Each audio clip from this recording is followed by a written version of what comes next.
Welcome back, folks. A lot of my subscribers and random players ask me the same old question. Sam, why you're so good at this game, or how do I become better at World of Tanks? Well, recently I got to the T55A, the third tank reward from personal missions, and currently working on the Object 260. And I can tell you that these missions are pretty challenging, but it's not ridiculously difficult. So it's not like getting a Pool's medal or kill 14 other tanks, that kind of stuff. So you could do them, but it's pretty hard for normal players. So today's video, or this series of videos, will discuss how to become Unicum or better at World of Tanks and complete personal missions while you're at it. So killing two birds with one stone.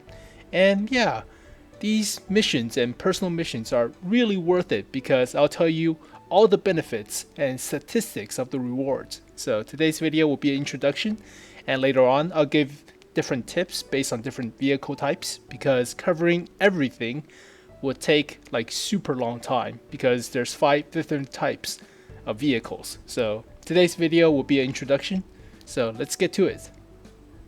So why do the personal missions? Well, the revenue stream from the rewards are absolutely ridiculous. So for example, it takes me about 10 games with a tier 9 vehicle to make 100,000 credits. So that's around 2 hours of gameplay. It's not that efficient, so you cannot make a lot of money that way. It takes me about 3 to 5 games with a tier 8 premium tank to make the same amount of money. So that's around 30 minutes or so. It's better, but it's not crazy good if you're comparing it with personal missions. So for example, the first mission of the Stug 4 category, you get 70,000 credits for a super easy requirement. So for light tanks, all you have to do is win the battle, be on top 10 of the players on your team, and survive, and you get 70,000 credits. So for example, medium tanks, all you have to do is cause damage, like 1 damage, win the battle, be on top 10, and survive. That's 70,000 credits. Heavy tanks, destroy 1 tank, cause 1,000 damage. Super easy for a tier 7-ish, yeah. Tank destroyer, be on top 7, win the battle, survive the battle. So it's crazy good amount of money you earn from personal missions. So how to get better and actually complete these missions? Well, you have to do a lot of stuff. So it's not just one way and you get better. So it's not do one thing and you get better. No, it's not that simple. But the most important thing is understand the game mechanics. So understand the rules and you get to bend it and exploit it. So for example, if you understand how the camouflage system or spotting system work, then you can be the best spotter, best light tank, or best tank destroyer and hide from every shot. So probably you spot like better than 90% of light tanks or 90% of tank destroyers to shoot at different people. So that's crazy. So you different yourself from the rest of the pack or donkeys and you become better by separation. Alright, so understand the game mechanics, then you can exploit it. Understand stuff like the shells, penetration, armor, mobility factors, level of terrain, the maps. A lot of stuff give you advantage on the battlefield, and that's very important. So visit the wiki page and I'll make more videos talking about this, but very important concept. Next, understand yourself and your opponent, but mostly yourself. So can you handle pressure? Can you make decisive calls? Can you acknowledge defeat? Or if you rage a lot, so that's not that good, right? So understand yourself, very important. Then understand your tank, what's its purpose on the battlefield. If you're playing a mouse, you should not camp base and play as a tank destroyer. Alright? It's not how the mouse work. The mouse is a breakthrough tank. It's an armored siege engine, if you will. So don't play the mouse like a light tank. Don't play it like a tank destroyer with no armor. It doesn't work that way. Alright? So there are different stuff to understand, but understand yourself and your tank is very important. Management and planning is also very key to success. So understand the resources and make the most out of them. So resources like your tank's armor, the health, the ammo, and your teammates. Your teammates are actually a resource. they can take shells from you. So they're meat shells or meat shields. So they take shells from you or from hurting you, and they spot for you and provide you with cover some of the time. So your teammates are a resource. So manage all the resources to the best of your capabilities. Alright. Also, keep everything in check in your garage. So make sure your tanks are properly ammoed up. Don't go into battle without ammo. Make sure they're repaired. Make sure your crews are well trained. It's not like the 50% crews, those terrible bad. Yeah, just train your crews with credits to 75%. Just do that. Your crews, your tanks will be much more effective, operational than the 50%. Ugh. So management and planning is also very important. Next is proper procedure. So first off is ergonomics. What this is the seating posture and how you play the game. So for example, if you're hunched over, it's bad on your back. It causes pain in your arms and stuff. You lose concentration, right? So make sure everything is properly seated. Make sure your back is straight. Make sure your hand and mouse is on a even level with your elbow and stuff like that. Small stuff, but it will improve your gameplay. Trust me. If your hand get cramped up when you're trying to shoot, you'll probably miss the shot and curse yourself with a 20-second reload. So yeah, make sure everything is properly positioned. Make sure your keys are easy to type.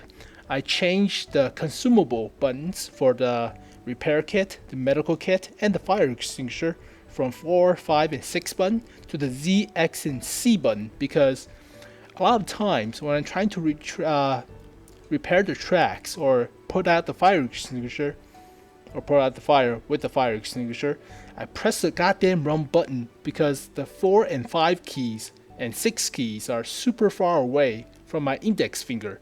So that's a problem with ergonomics. So I changed that to Z, X, and Y. And whenever I get caught on fire, immediately press the C button with my index finger, and that's a lot quicker and simpler. So small stuff, but it will improve your gameplay and save health. So if you cannot press the fire extinguisher button that fast, you probably die out and take 500 damage from fire. So small stuff, but it will improve your gameplay. Next is your computer requirement. If your computer cannot run the game, you probably should get a better computer. So originally I started playing the game with artillery because whenever I look through a bush, my computer lags because the graphics card is not that good. So I got a better graphics card because I got a better computer and stopped playing artillery. So you will improve from a 52% win ratio to a 56 if you start playing actual tanks other than artillery. So if you play tanks that could carry a medium or heavy tank, your win rate will improve than playing artillery all the time. So that's what happened to me. But your computer is very important, so make sure you update the drivers and other stuff. So I have videos about that too, so go check out my channel and past videos, we'll talk about it. And lastly is the willpower and perseverance, because Rome is not built in one day. I did not become Unicum overnight. It does not happen. So I started out playing artillery. I was doing fairly good. I watched some Jingles videos, so I know about the penetration, the armor types, and other stuff, the spotting. So small stuff, but it builds up over time. So you get better over time. So make sure you have a better willpower to handle the pressure of losing and stuff. So just understand it's a game. It doesn't take that much effort to get pissed off. So be patient with it and you do fine. Now, a lot of players are asking what's the actual tricks and not these common basic stuff. So the actual tricks and tactics are more or less found in other games. So flanking, circle strafing, detracking, hold down, side strafing, peek and shoot. So these stuff are mostly from other games, or hold down and stuff. You can find this in the game itself, but you can add these tactics to League of Legends or Call of Duty, peek and shoot, Call of Duty. So if you play other games, you probably get a better understanding of flanking and circle strafing and stuff like that. So just apply these tactics to water tanks and you become that much better. So here are some fancier tricks, which are basically stratagems from war scenarios and history. So what I'm talking about is like baiting, blind shots, threat management, location advantage, so always take the high ground and stuff like that. So these stuff is not just with water tanks. These are actually applied to like old military combats and campaigns. So if you play stuff like the Rome Total War or Command and Conquer or any other older games, you understand that strategy is also very important, and it's not just pertaining to water tanks. So I suggest to read the 36 Stratagem and the Art of War, because those books are actually teaches you a lot about combat and different conflicts and how you should manage them. So a good recent example is when I was playing the T-55A. So it has no gun depression, and I was facing 3 other tanks by myself. So I was on a hill, and there were a lot of artillery watching me, and basically it's a 1v3, and I was facing the artillery first. So what happened is he is facing me as well. We're both spotting each other, and the most important thing is I have to kill the artillery first very quickly before the other 2 people arrive. Otherwise I'll be dead, right? So I have to kill this guy, but we're both on the same hill, and he has the derp damage over me. I'm almost dead. So first off, you have to take the ground advantage away from that guy. So I drive into the ditch, and he has to shoot downwards to me. I cannot shoot at him, but I can just circle around and break my line of contact or his line of contact. And then I circle back to him and shoot him, and then take out the rest too. But it's war scenario, that's what I'm trying to say. So a lot of stuff and tactics you can take from military campaigns in the past and apply it to water tanks. So water tanks is basically a campaign scenario. So you have to think on your feet, have to make quick decisions, and you do a lot better than the average donkeys in water tanks or tomatoes. So play stuff like Call of Duty or Battlefield, you get a better reflex and make better judgment calls. So a lot of stuff applies to water tanks if you play other games like Rome Total War, Command and Conquer, StarCraft, Call of Duty, stuff like that. So originally, if you play Call of Duty, if you like playing aggressively, like for example running around with a tactical knife, or what's that thing called? It's a tactical knife next to a pistol. So basically you just run around and stab people. That was very fun in water tank or in Call of Duty. But you can apply that into water tanks by just running around with a medium tank. So understand when you should get in and stab and kill a singled out target. So the same concept applies to water tanks. So that's what I'm trying to say here. So you can play a lot of other games, and all the stuff like mini screen management or mini map management and situational awareness, you can apply all that stuff into water tanks. So play other games, learn how to reflex and other stuff. You should do pretty well with water tanks. But I suggest you play stuff like Rome Total War. That's very important. Read stuff like the 36 Stratagem and the Art of War.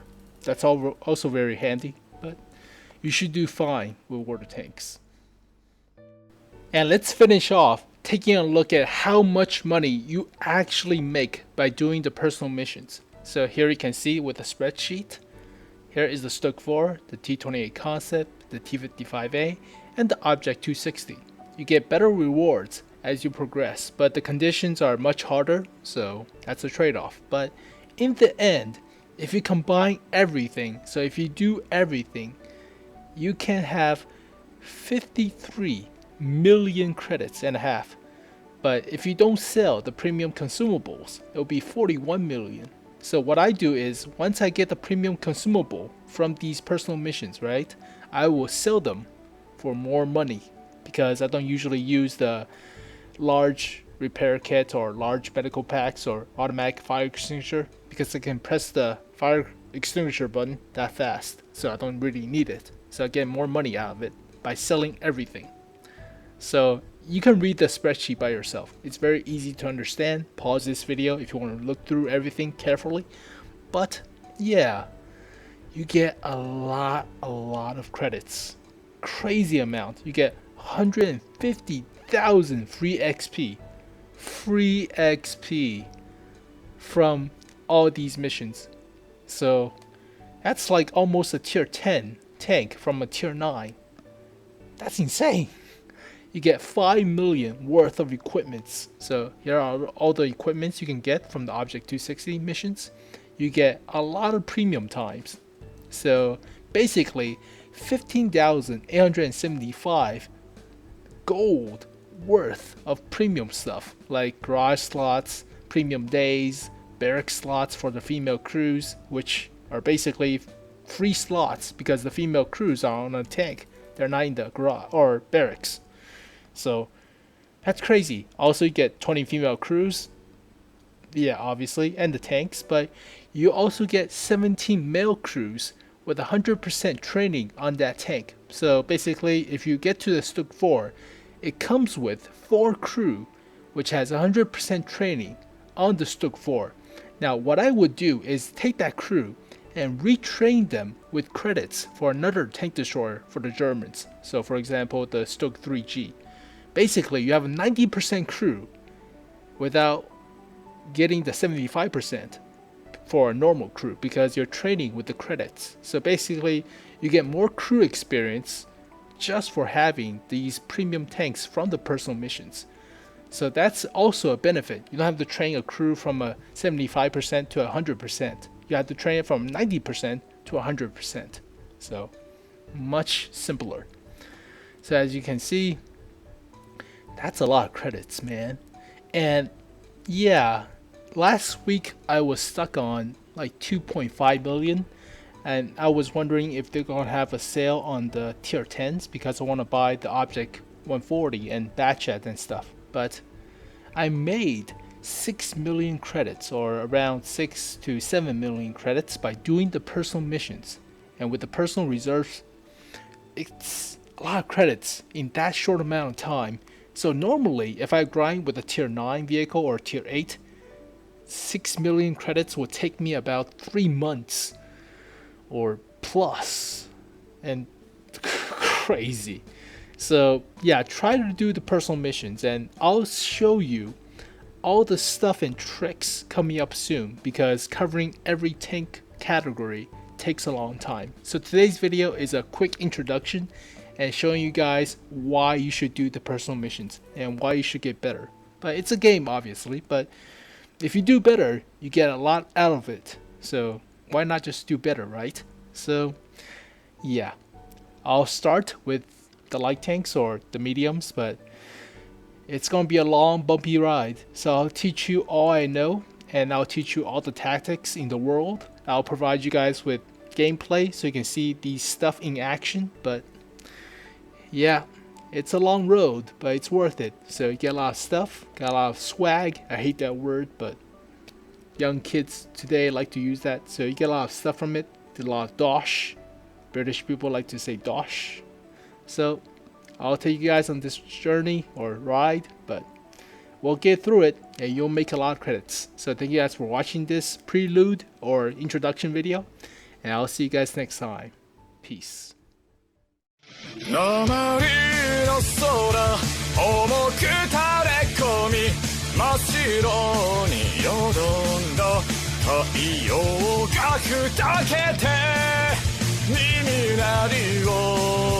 尖らせるひゅるりひゅるり低いツバメが8の字なぞってビルの谷をかけるもうじき夕立が来る曇天の道を傘を忘れて歩く彼女は雨に怯えてるので僕も弱虫ぶら下げて空を